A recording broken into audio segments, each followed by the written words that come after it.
Well, good morning.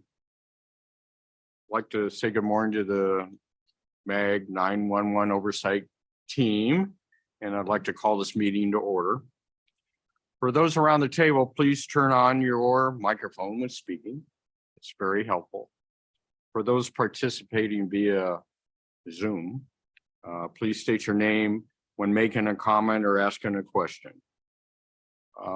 The MAG public comment process allows for members of the public to comment on items on today's agenda or other items that fall under our jurisdiction. If you would like to comment at today's meeting, please fill out a request to speak card located somewhere around here, around the table. If you parked in the garage, you need to get it validated. I guess if you're taking a transit, we can also take care of that. Hearing assistant devices are available from a MAG staff member. Before we begin with the roll call, I would like to thank Scott Walker for his help and dedication with this group and leadership. I also like to welcome some new members of this committee, Jonathan Martin, Assistant Chief with Avondale PD, Doug Steele, Deputy Chief with Peoria PD, a neighbor of ours, and Cody Worrell, Battalion Chief with Surprise Fire and Medical Department. I want to welcome you and certainly appreciate your commitment to this committee. We now want to begin the meeting with a roll call of all members.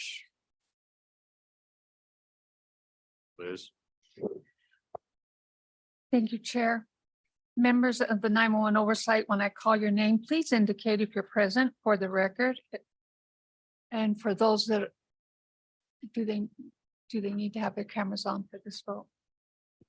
No. Okay, so those online, you do not need to know. You do not need your cameras, but just if you can give a verbal acknowledgement as I call through your name.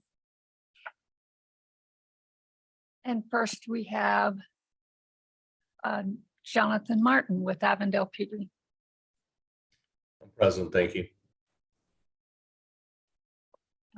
Robert Sanders with Buckeye. Present. Michelle Potts, Chandler PD. Present, thanks. Chair Brent Askin. Present. Santiago Rodriguez, Goodyear. I'm present online. MCSO Patrick Melvin.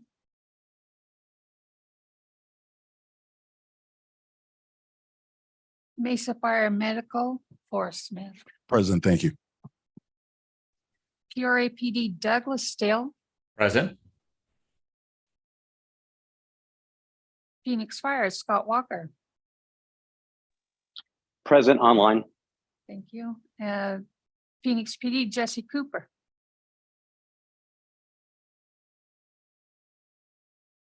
Jesse Cooper. Scottsdale PD Robert Bokinski. Present virtually. Cody Worrell Surprise PD. And do we have a member of Tempe PD? No. Chair, it looks like we do have a quorum. Well, thanks, Liz. Appreciate it. So the next item on the agenda is a call to the audience. This is an opportunity for the public to comment on items that fall under the MAG's jurisdiction that are not on the agenda or that are on the agenda for discussion and not for action. Have we received any cards or anything? We have not received any cards. Okay, so we'll move on then.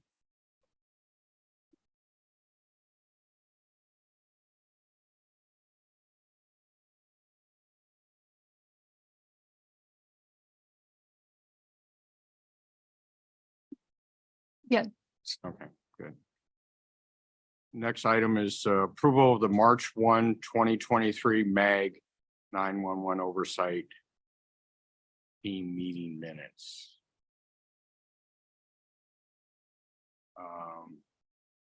Does any member of the committee have questions or comments on the minutes?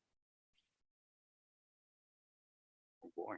Prior to the approval of minutes, do we have any members of the public who wish to comment on the minutes? We've received no comments, Chair. All right. Okay, is there a motion to approve the March 1, 2023 MAG 911 Oversight Team meeting minutes? I'd like to have a motion as quick as possible. A motion to approve. We have a motion from Michelle Potts to approve. Is there a second? There's a second. No, we have a second somewhere. Okay, with that, let's vote. Can I have a vote from all those in the room and those online? Those in favor, say aye. Aye. Aye. Like a lot of ayes. Any nays? Ms. Graver, can you please take a roll call of the members participating virtually who did not turn on their cameras?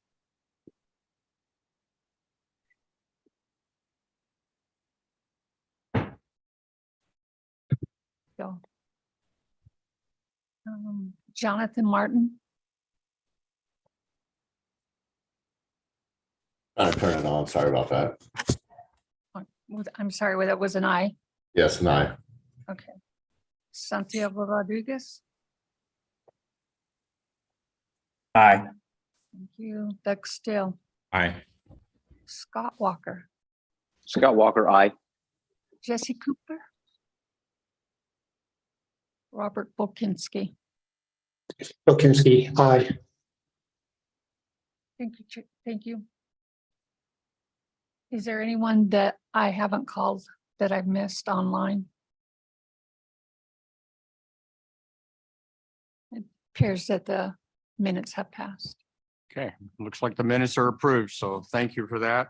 Next item is number 4. It's administrative report. Liz Graber from the Maricopa Region 911 Administrator will provide a report on the activities and programs managed by Maricopa Region 911. Thank you, Chair. So just a update on the different platforms that we use. The first one being the Community Emergency Notification System, or SENS. This platform is, for your information, end of life. They support it, but they're not changing it, and they're going to be sunsetting it. So the reverse 911 program that we have on all the PSAPs will have to go to a new platform. The other is that the network that it has been riding on through the MR 911 network will also be sunsetted. So the state has been in negotiations with Motorola as part of their RAVE vendor that is a different type of platform, or the PSAP can choose to do one if they have one with their agency. An example would be ASU has a notification system for their campuses, and so they're going to use that.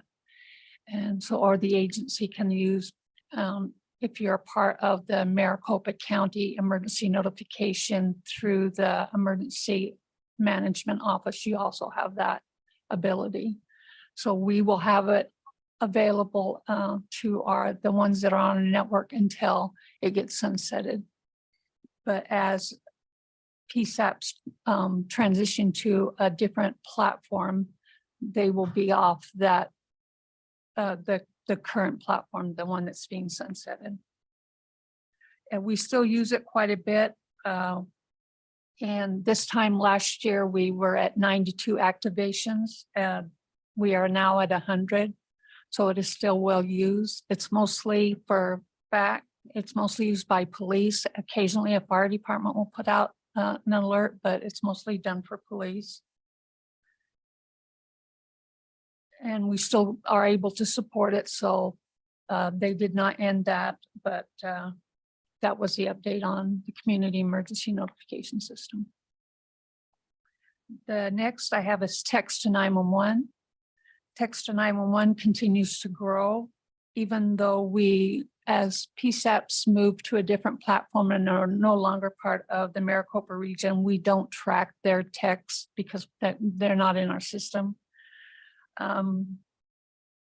So even though we've lost 2 PSAPs, we still are on that growth pattern of more text to 911s each month.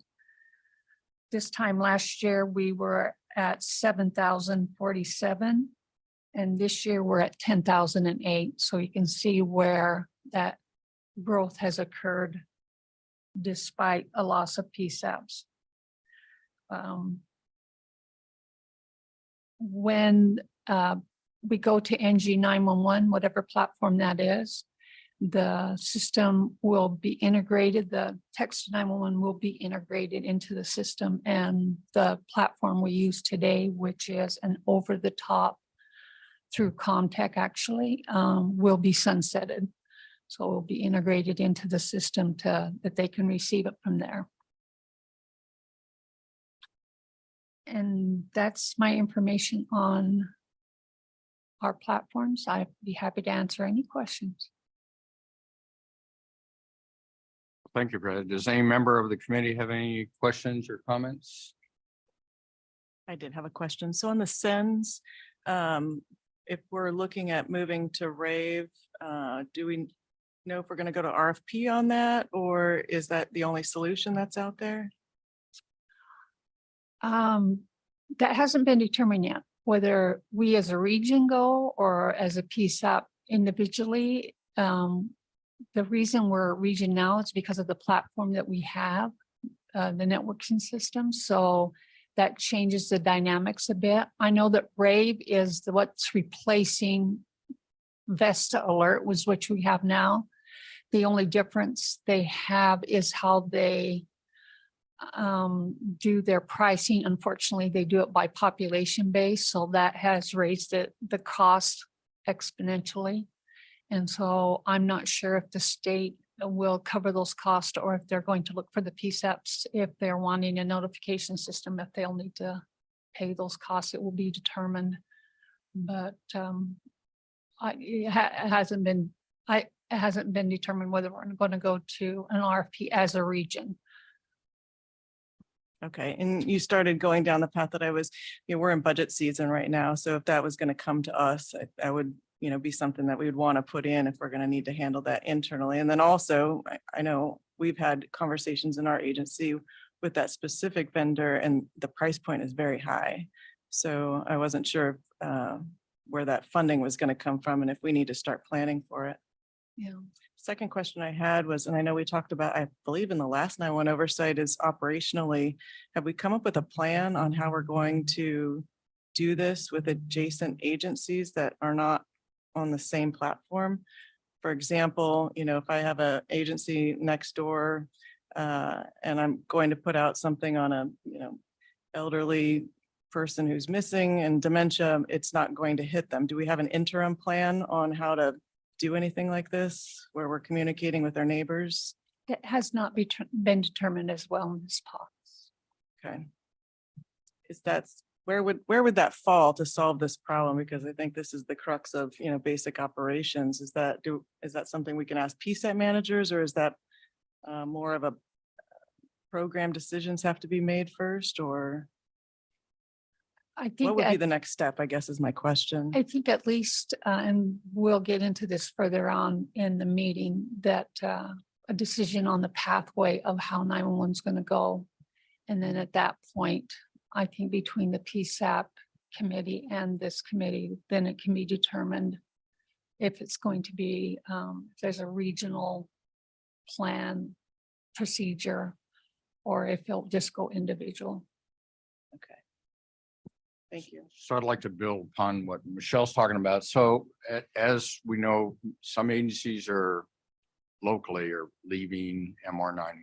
So this is going to create an issue. So whatever notification system we decide on, it needs to be certainly a key component of integrating with whatever the state's doing. And I don't know what the state is doing, if they're doing rave or not. It's Oh, they great. are? Mhm. Okay. But I think that needs to be planned for. Michelle's correct on comment about the cost of per workstation. So like Glendale would have to pay for 16 licenses if we migrated to the rave platform. And another just general comment, I think you mentioned it, was a lot of the schools utilize rave for their internal notification, which can be interfaced into local police and fire agencies as long as it's, you have a license for it. But anyway, Well, but we need a standard, I guess that's what Yeah. I'm saying. but you agree that we need to figure out what pathway we're going to be on first before the decision comes out, and then, but what you're saying, I concur with it. We do need a way. Yeah, so I guess just the general point, and I think that's what we're saying, is that whatever we do, we're all in this together. We have bordering agencies and we all need to have a seamless interface with our neighboring cities and communities. So. Okay. Anything else on that? Any other comments from anybody on this report? All right. Guess we'll move to item number 5. The next item is an update on new alternative routing configuration. Ms. Graver. This is more an informational discussion. We discovered when Scottsdale PD transferred to the state 911 system, they also implemented a type of alternative call routing that this region has not participated in before. So call routing is alternative call routing, or you might have heard of the old school name of Make Busy, is when if you have to, as a PSAT, let's say you have to evacuate and everybody needs to leave. In old school, you'd flip a switch and all the calls would be diverted to your alternate PSAT. And they would start taking the calls while you evacuated and came up with your continuous operations plan. Then as technology changed, it's IP, but it's still the same thing. Everybody logs off and the calls are automatically rerouted. They also have when your threshold of 911 call resources gets overloaded. So a good example is Chandler had a shooting at a mall, an active shooter. Everybody grabbed their phones, called 911. All of Chandler's lines were busy. And then it started going to alternate route to Phoenix PD, Mesa PD, and they started receiving the calls because there was no resources for them to call. The new introduction is to the call routing is not system overload, but long hold times. So this usually happens, as any PSAT manager will tell you, when you're short staff.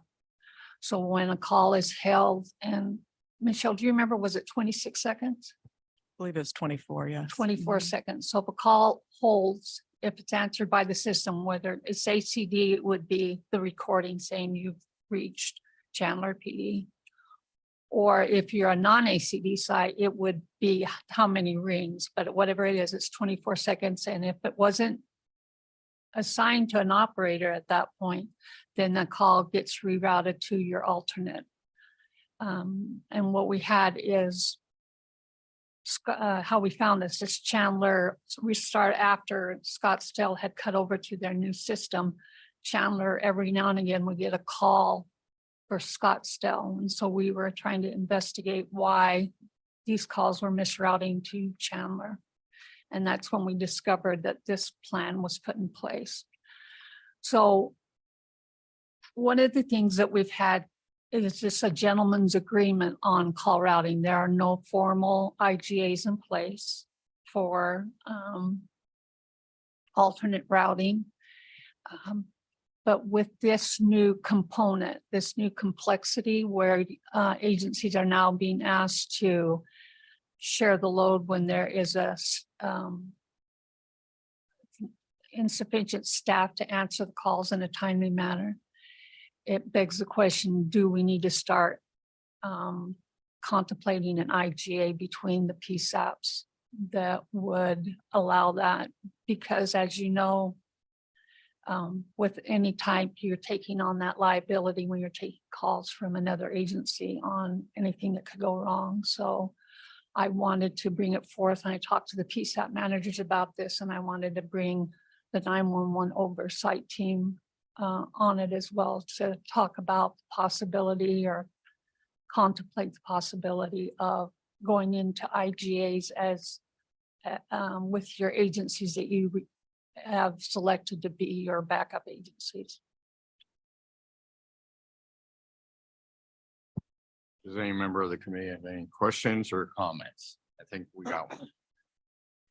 Yeah, so this was a good learning opportunity on what the options were and what the opportunities are, but then also, again, how it impacts the day-to-day. So, historically, what happened was, we would have a big incident maybe once a year, on a bad year, maybe twice a year or something. And then that changed from maybe, the gentleman's handshake that I think that we could do before to, for us, it was almost an every other day thing. So that has a big impact. And, the other historical part here is during COVID, I think we had all the PSAP managers were all involved in this continuity plan, and we had tiers that we could, rally up as things ramped up. And one of the talking points was we all have to do our due diligence in-house in our own agencies to manage some of that before we really, call in phone a friend, if you will. So how do we maybe reconcile? We're all dealing with staffing issues. We all have the unexpected, but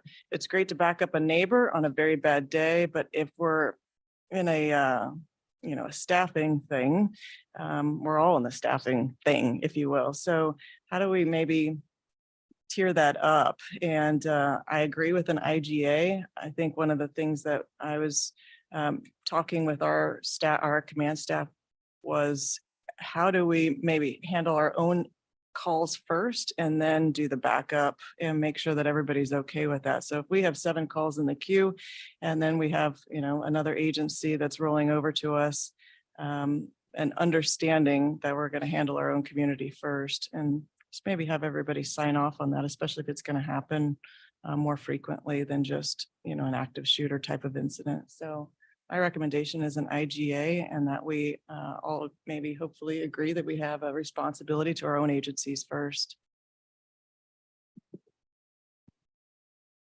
Thank you for that. Any other comments, questions? Okay. Next item we'll move on to PSAP report. A report on the activities of the MAG PSAP Managers Group. Stephanie Heinzman, Chair of the MAG PSAP Manager Group, will provide a report.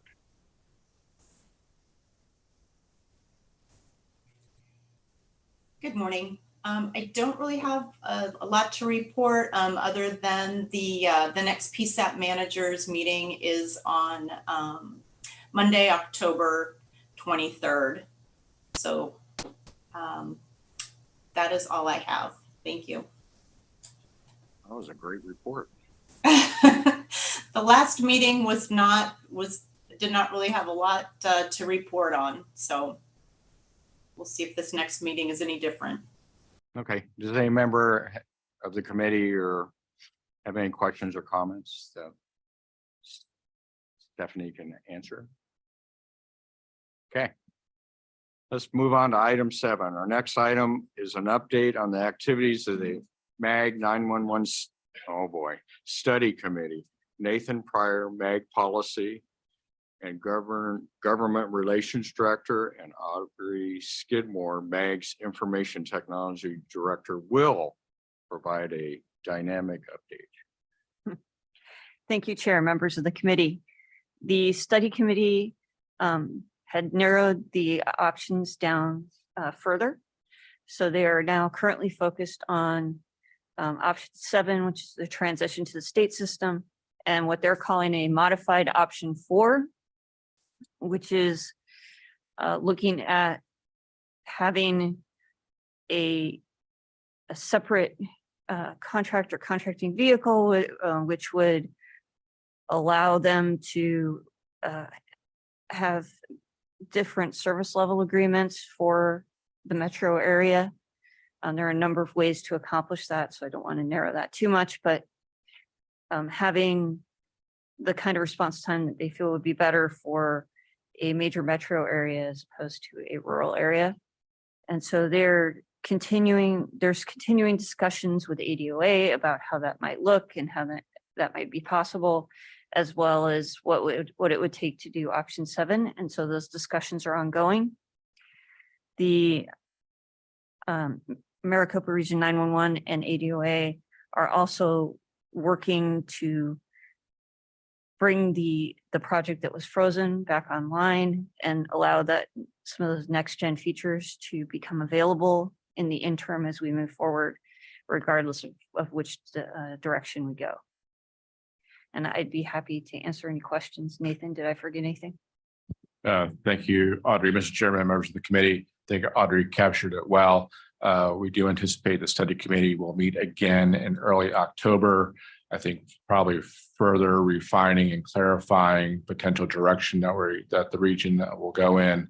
As Ms. Skidmore pointed out, the option 7 is to move with the state vendor services. But to Ms. Skidmore's point, looking at additional opportunities to just address issues like redundancy. So kind of building on top of state services, what makes sense for this region. Understanding that, of course, we enjoy a very redundant, resilient system provided by Maricopa Region 911 currently.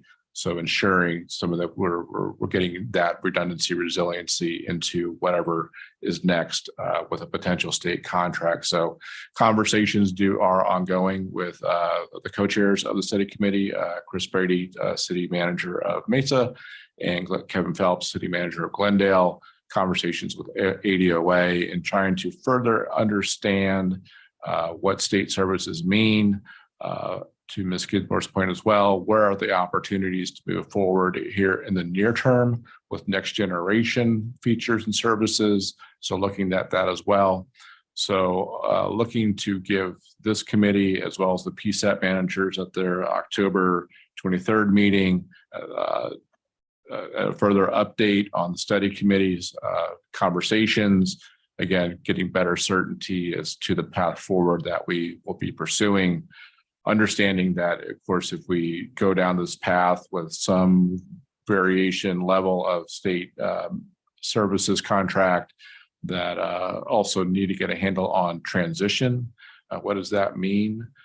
Keeping a system going, a network going while transitioning to another.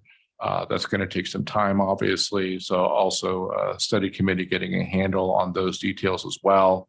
So a lot's in the works. Hopefully we'll give you more detail at our upcoming meeting of this body in terms of where the study committee is at, these conversations with the ADOA. So a lot more to come. I don't know if there's anything else we want to cover from Audrey or Liz on this front. Well, thank you for the update. Does any member of the committee have any questions or comments? So, Mr. Pryor, can you explain where the purview of the study committee versus this committee is going? Do we have any plans for how that's going to land? I think just these conversations we're having here, you know, a network is one thing, but I think what we've enjoyed here in the region has been, you know, rolling out text together and sends, and then we're looking at all the supplemental technology. So, you know, videos and, you know, the school safety, like you mentioned. So do we have any idea where that purview is going to fall? What influence we have on that? Are we going to keep it within the region, or what's the plan there? That's a great question, Mr. Chairman. Ms. Potts, thanks for that reminder. As we think about governance of regional 911, it has been kind of a bullet point to be taken up by the study committee. It hasn't been taken up yet. It's a little bit uncertain in terms of the path that we're going to proceed down. I would imagine that any governance, meaning committees here at MAG, are related would probably need to match whatever we're doing in terms of potential vendor services. So what does that mean? Does that mean committee or committees here at MAG that are convening to talk about ensuring that service level agreements are being met, those kind of quality assurance issues, those are being conveyed to the state and to a vendor. So I think that, you know, if we move forward with refining, changing any governance committee structure here at MAG, it would probably need to match whatever is next potentially with a managed services approach. So that's a long way of saying to be determined, understanding that the PSAT managers and this committee have had a very active role in those things that you noted, sends, text to 911, study committees a little bit higher level. You know, I don't think long-term that's something that they would want to get into, kind of the more ongoing day-to-day technical details, really looking at that higher level regional, what is next, what makes sense for our 911 future in this region. So I know the study committee has gone on for almost a year now about that. I think that they're looking to wrap up their work. Again, I think any governance or committee structure here at MAG, if it's were to change, would need to mirror and hopefully give great input to the vendor, to state, but also information sharing back and forth. Is the system working as intended? Where are the opportunities to kind of refine and do better? Well, what's working well? Those conversations potentially taking place at this regional body.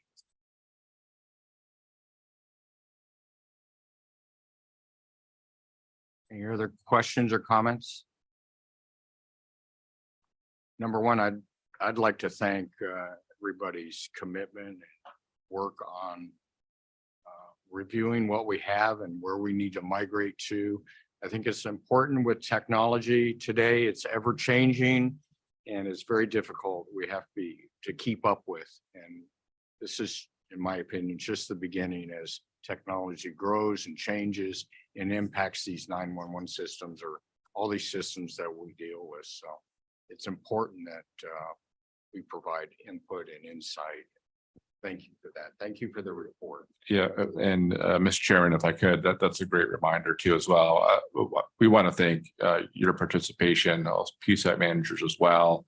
We know that this has been largely, to Ms. Potts' point, in the purview of the study committee, but having eyes on work products like the federal engineering report, if you're seeing something in the issues there, question marks, that you're reaching out to Liz, Audrey, myself, to kind of refine, understand, you know, what's being proposed, because we're really relying on this body and PSAT managers to be communicating to the respective city managers, and ultimately, when the appropriate time comes, to elected officials as well, as we move forward as a region and some decisions are placed in front of MAG policy committees, that those members of those committees have an understanding of what is before them. So again, with study committee meeting October, we'll see if we get to a point of decision making. But again, we'll report out to this body potentially in the coming months. It will be an appropriate time to have a conversation with policy committees. And I'm really thinking about regional council in the coming months. This is very technical in nature, obviously, what we're discussing at these meetings. So really relying on you to work with your respective managers on up to your elected officials, so that they have a good handle on what's being discussed and proposed here. We do anticipate at October MAG Management Committee, we will have a general update on 911, and that will come out of the week prior when the study committee will meet. So study committee will meet early October. The following week is MAG Management Committee, where we'll give a general update.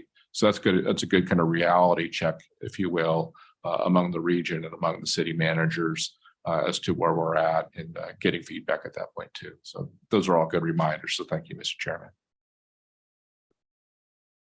Thanks again. Last chance. Anybody have any questions or comments on this item? Okay. The next item is an update on the MAG budget 2025 PSAP annual funding request and the 2025 to 2030 equipment program. Liz?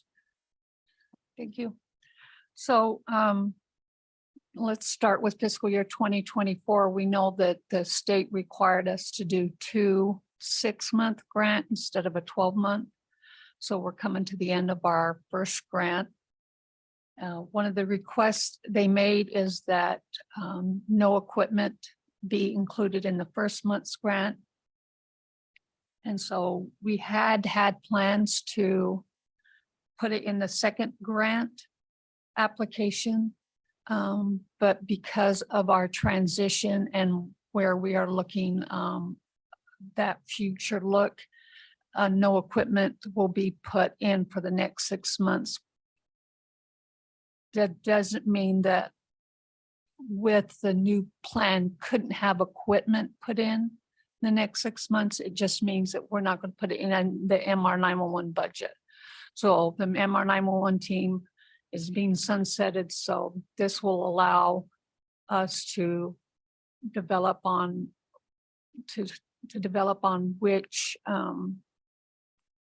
team, as it were, depending on the decision of the 911 study committee that's going to be doing the install.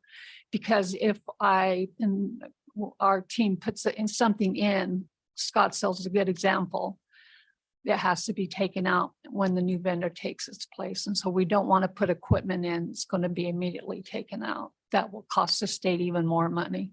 So the fiscal year 2024, the only project that we have for it is Luke Air Force Base, and that was already in progress. And we've discussed that with the state so that they will be the last one, the MR 911 installs. And then every project after that will be installed by the new vendor, wherever that is. So this affects some of the PSAPs. As far as upgrade of equipment, it will affect Avondale and ASU. And I've already reached out and spoke to their PSAP managers about that, that they will not be part of this budget cycle of this portion of it. But depending on which way the agency goes, or which way the region goes, it will be my high recommendation that they're first on the list since they're due for new equipment. So they were good with that.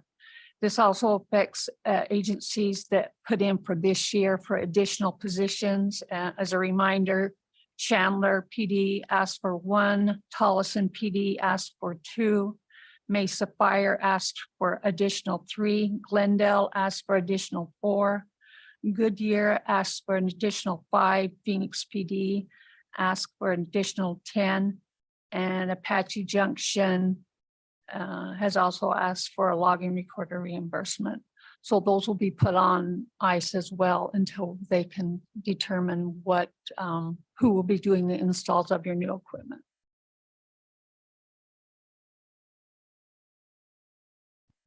Any members of the committee have any questions or comments? Federal engineering said that option 7, if I'm going off memory, was potentially up to 2 years to take. So are we saying that this could be delayed 2 years? Because those approvals, from what I understood, were based on call volume and need. So is that going to be paused for that long? I believe they said up to 18 months. I think, and I'll let Liz speak to it more, but I think the state feels that if we did go with option 7, the majority of agencies would be within the year, and there would be some that would go over, especially like Phoenix, Mesa, that have to go at the end. Liz, do you want to speak to that? Yeah, so the state gave us a draft of the order that they see that the Maricopa region PSAPs would go in. And this is depending on, this timeline will shift depending on how long we take to make a decision on what path we're going to. But it was approximately 1.5 years, and maybe a little less than that, but it would start in February. Peoria and Surprise, who are leaving the region, are already scheduled for February. So even though you're not in the fiscal year, you would still, that's in this fiscal year. So you would, if that transition happens, PSAPs will be upgraded, even though it's not reflected in the second half grant. It will start like, it would start then if that's the decision they go. I don't know if I'm making sense or not. Does that make sense, Michelle? I understand what you're saying.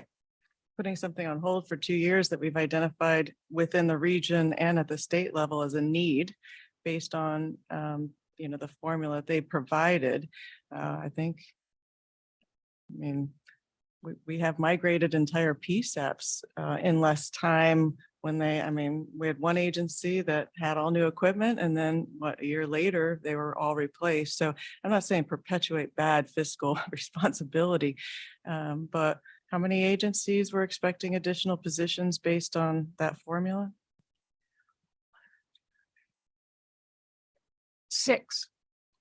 And they also have not been vetted out through the state formula process, whether or not they qualify for additional positions. And that's qualified by what, I know we don't have a standard necessarily, but we had the formula, or were all of those above basically the average line on that formula? Tolleson, Goodyear were not. Okay. So that puts a number of agencies in a holding pattern. So, not to repeat myself, but we're in a holding pattern on several things that really impact operations. And I don't know if we can take that into consideration. I know it's not being overlooked, but this is something as basic as having some place for someone to sit. So maybe I can get with you offline and see what those numbers are, but I don't know that those are egregious numbers compared to what we've been paying for a lot of other things in the state. So I don't know if there's an additional option here that we can maybe have a conversation about this, but we put this in, a year and a half ago or something. So, or we started talking about this a year and a half ago. So are there any options moving forward on this? Because this interim thing is quite a hiccup, if you will. Mr. Chairman, if I might, members of the committee, I think this is a perfect issue to advance to the co-chairs of the study committee in conversations with ADOA as we think about potential transition time and making sure we're not kind of falling off anywhere in terms of what we normally would have budgeted for in terms of equipment and positions related. So where are some certainties in terms of making sure that the regional PSAPs have what they need to provide public service. So we will convey that. That could be part of those conversations. So maybe a question. So the issue isn't funding. The issue is decision-making on the route we're going. Is that correct? Chairman, this is Scott Walker online. Go ahead. Yes, thank you. So having been involved in the meetings, obviously with MR91 falling here in Phoenix Fire. So it is a funding issue. The state has not allowed us to submit for funding for projects. So it's a funding issue. Liz does have a budget. We put a budget together, as Michelle discussed, and we were not allowed to submit and receive any funding for projects in this first 6 months. And we've been told that we won't be allowed for next 6 months. So it's not that MR91 does not want to or is unwilling to do these projects or these upgrades. It is a funding issue. There is no money allocated in our budget for them.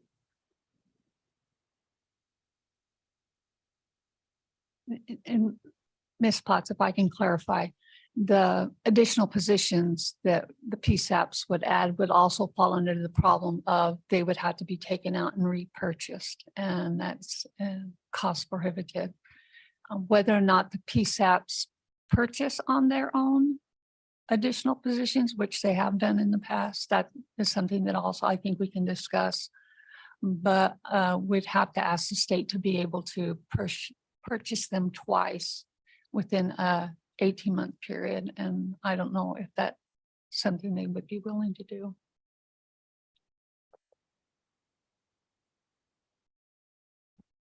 Okay. Any other comments or questions on this budget?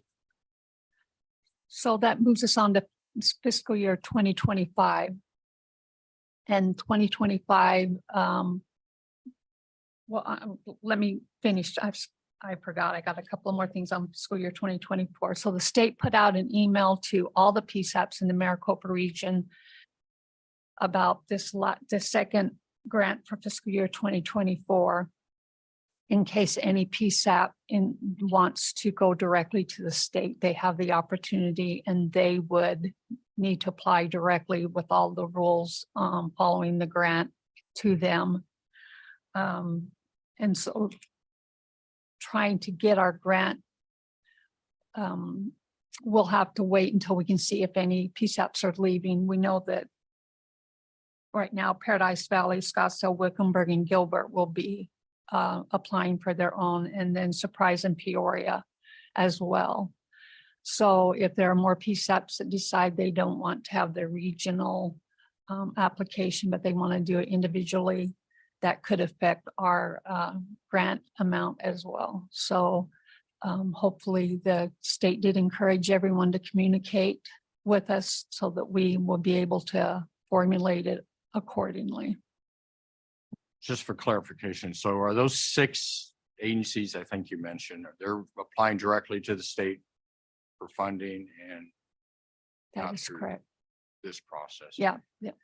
Are we aware of, does the state have adequate funding that for these requests that are pending for MR 911 for these additional workstations? I can't answer it because they haven't provided us with any funding projections of what, I know what we cost, but I don't know what they have that they have to cover the whole state. So no funding projections have been provided from the state point of view.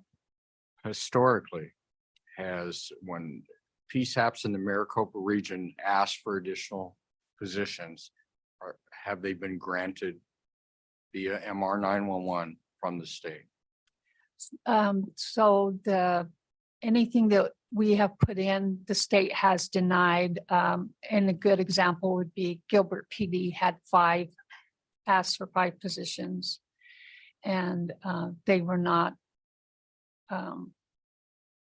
They were not approved, but they are now purchasing. They went with their own directly with the state, and so they purchased their own 5 positions because they didn't meet the formula at that time. Does that make sense? So is the state paying for those additional 5 now, or? Oh, I or asked is the state. over? I asked the state if they were paying for them, because Wickenburg got one as well. And they told me that those agencies are having to pay for those additional positions because they didn't meet the funding criteria. So the state has denied funding additional positions according to if you meet the formula. And the second thing is according to the funding they have available. So the local Gilbert's paying for their own stuff, the city of Gilbert, not the the state. 5 additional positions are not state funded.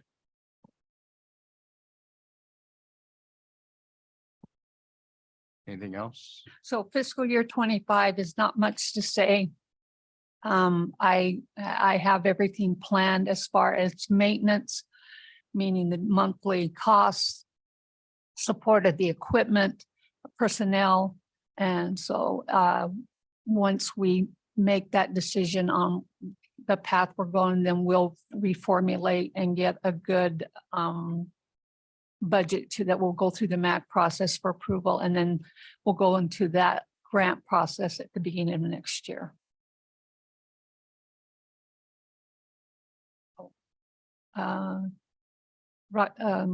Chief Rodriguez? Yeah, thank you, Chief Rodriguez, Goodyear PD. I just had a quick question for my own understanding. It sounds like there's a formula that MR 911 has, and then if it gets through that, then the state looks at it. Is the formula the same on both ends? That's incorrect. The MR 911 does not have a formula. we accept any PSAP that puts into it. We don't regulate who can and who cannot put in for extra positions. We submit all of them in our grant process, and the state uses their formula to decide who gets funded and who doesn't. Okay, thank you. Yeah. I can send the latest copy I have out to the committee that shows those that are above the line that qualify, and it's a statewide, so you get to see everybody, and those that do not. No, thank you, Liz. I appreciate the clarification. I think I must have misunderstood you. It sounded like there was a process that it goes through at MR 911 before it goes to the state for final vetting, but it sounds like it's all the same. It does go, Chief Rodriguez, it does go through the MAC process of voting on the budget as a whole. So that would be the only time that that the PSAC committee or the 911 oversight committee could say, we don't want to fund extra positions. That has not historically happened, but there is that mechanism in place, but there's no formula that the region has to say yay or nay. Okay, thank you.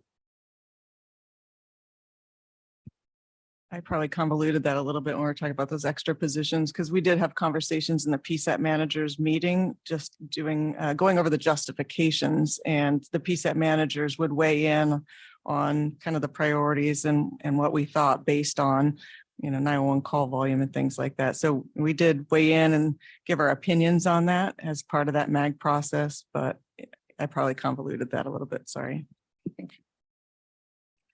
So we'll go ahead and submit, we'll get a budget as soon as we know which direction we're going, and we'll start contacting the vendors and putting a budget together with all the projects to submit to the state, and hopefully at the beginning of the year for fiscal year 2025.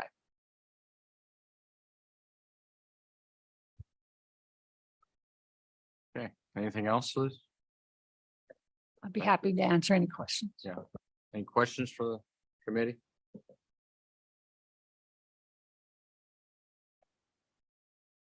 All right. Are there any requests by the 911 oversight team members for any future agenda items? So what are going to be our action steps for the IGA, and then the, I don't know if there's any action for us on the send side, but is that something that we need to do as a committee, or is somebody going to take the lead on putting that out to an IGA or like a template or something, or? That would be up to this committee. The PSAP managers took the information. They didn't ask for any future agenda items to help start putting a plan together, but that doesn't stop this committee from doing so. I think that would be my recommendation, is that this committee takes on looking at the IGA to see, what are those critical points that we need to look at when we're backing each other up. We all want to be good neighbors and take care of our citizens. So what does that look like? Mr. Chairman, members of the committee, with that direction, we can certainly work through and create a working group and have these conversations through a working group to start thinking about these considerations. So it would be my assumption that we would reach, I don't know what the state's doing. Is there a common practice or best practice for this?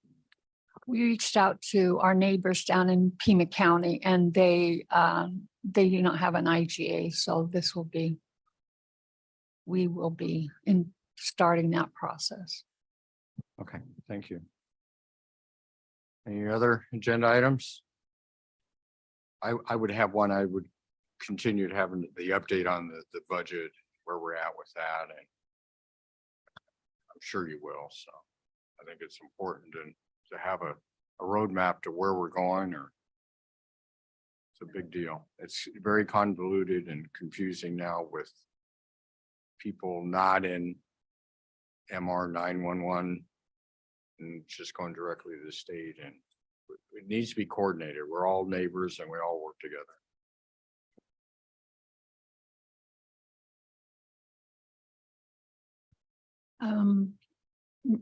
Robert Bojakinski, I see you have your hand up. Yes, thank you.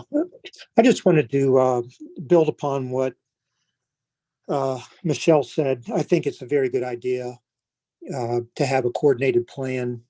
And even though agencies have left and are leaving potentially to go to the state managed services, we still have to keep the continuity of the region.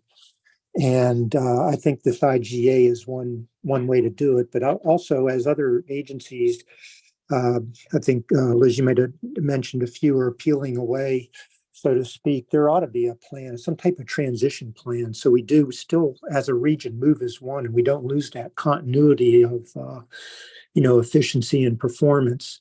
Last thing we want is for 911 to suffer and somebody get hurt or whatever. And I believe in the context of the IGA work study group or work group and those discussions, perhaps a little bit more added to it. So it's just, oh, who's leaving this month? And then, and we're just reacting. We're not planning. I'd rather have a comprehensive plan. And again, with the intention of having no interruption in services that's unnecessary or unanticipated.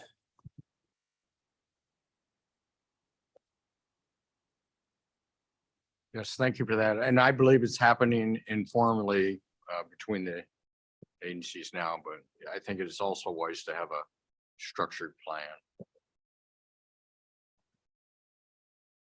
Anything else? Future agenda items? Going, gone? Okay. Are there any comments or announcements from the membership or on item number 10?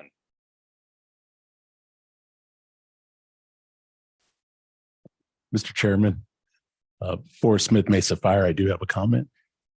Okay.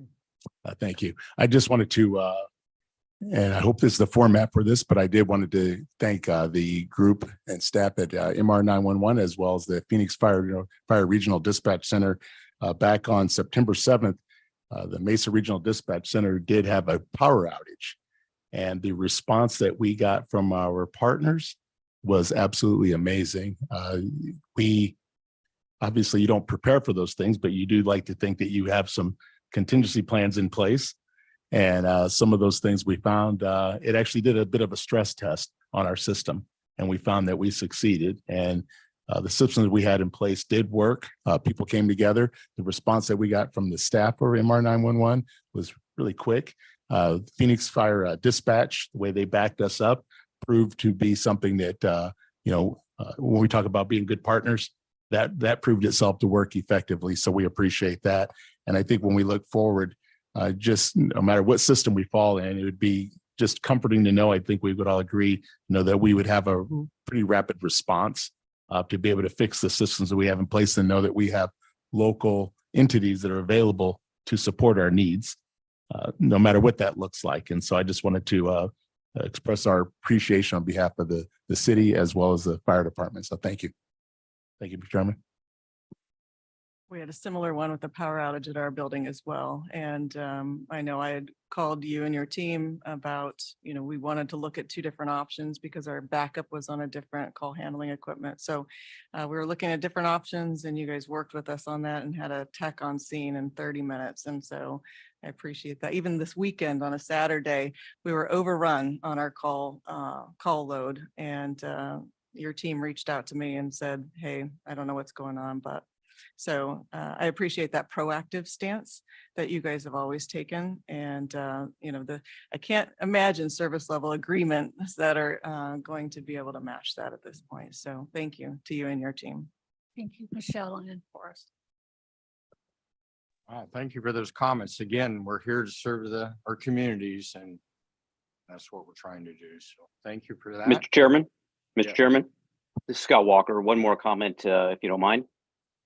So, I believe this is more of a comment than an action item. So I heard the conversation about the IGAs, and it's not that, but I also hear in this conversation of this group concerns about the future of the region, future about service delivery, the need for collaboration and coordination. And as it's now obvious that MR 911 and the services how we've operated for many years is going to be changing, I would really press upon this group that appreciates the collaboration and appreciates coordination that what we've had, we push this up through our organizations to realize I believe this group would concur that we need still some type of consortium here in the region, where we have somebody facilitating, coordinating with the vendor, with the state, as we do now. We may not have our own network and do our own projects, but if we do not do that, understand that we are all going to be islands.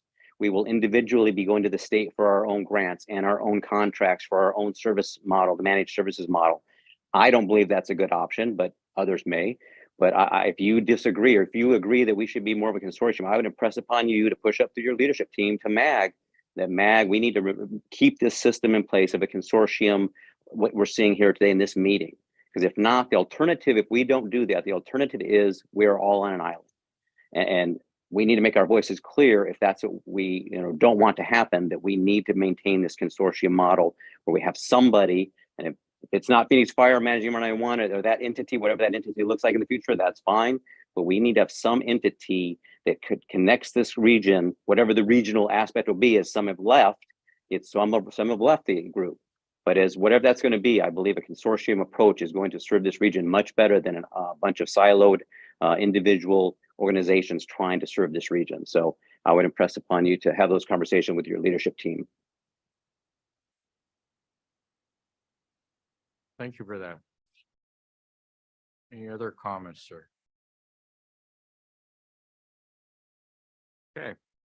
Our next meeting, the 911 Oversight Team, will be on Wednesday, November 1st at 10 a.m.